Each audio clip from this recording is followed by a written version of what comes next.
My memories of the war have been locked away in the corner of my mind. I guess I'm now at that time in my life to recall those memories.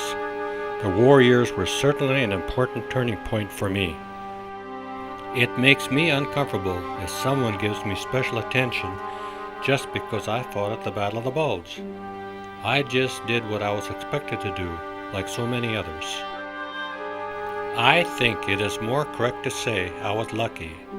Not lucky to have been there in the midst of all that cold and horror, but lucky to have survived and to have come home safely.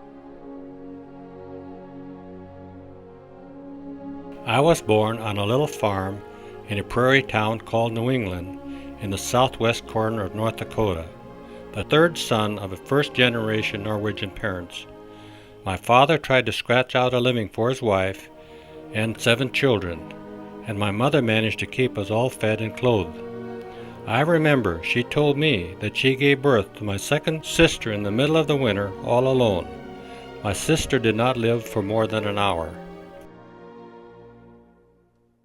My folks were good, hard-working people, proud to be Americans, and I don't remember anyone complaining.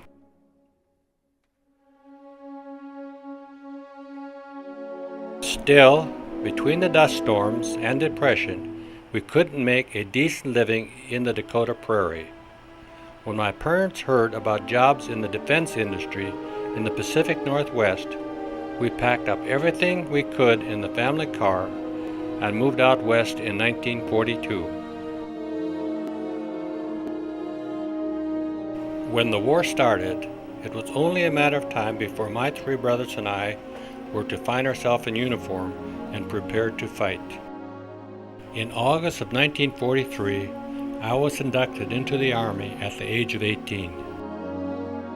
I had an uncle who served as an infantryman in World War I, so I also volunteered for the infantry.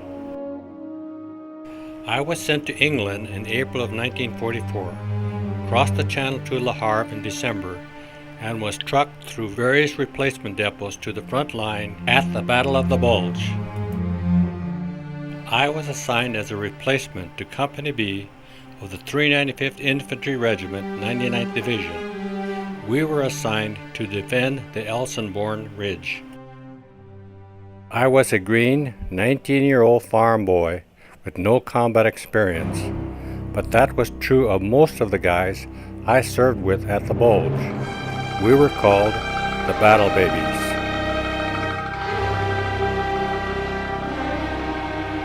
My first encounter with death was on my first day when I was assigned to a foxhole whose last occupant had been killed during a furious shelling. We couldn't move during the day because of the danger of observation by the enemy. When it was dark one night, I left my foxhole to get a hot meal. By the time I returned, the soldier in the foxhole next to mine had been killed by an enemy artillery shell.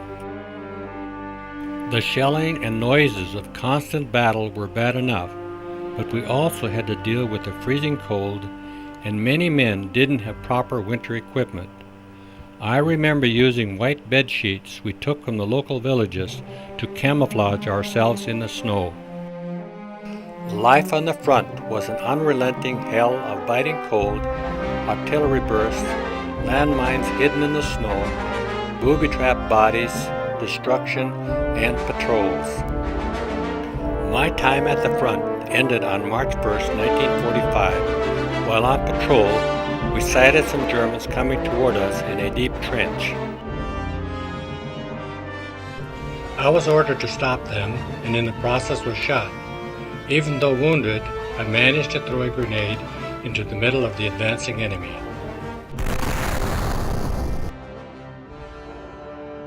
When I regained consciousness, I found myself in a field hospital, wounded, but alive and safe, and eventually on my way home. So you see, I think I was lucky.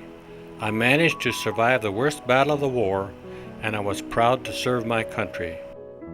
But more important, thanks to the GI Bill, I was able to attend college, which led to my getting a good secure job and a successful career. and making it possible from my first marriage to raise 3 beautiful daughters, Sharon, Michelle, and Lori. Have a life with a wonderful woman, my wife, Arlene, and time to enjoy my 2 grandchildren, Jason and Daniel. I think that was worth fighting for, and I'm grateful to those who gave their lives to preserve and protect our country. They were the real heroes. I dedicate this to them and wish they could have had some of the joys and happiness that I had. Now it's my turn, Dad, to tell you that to us, your 3 little girls, to now, when we're 3 grown women, you've always been our hero. Because a hero is someone that you want to be just like and who you want to make proud. And we were the lucky ones because our dad was a hero every day in our lives. Thanks, Dad.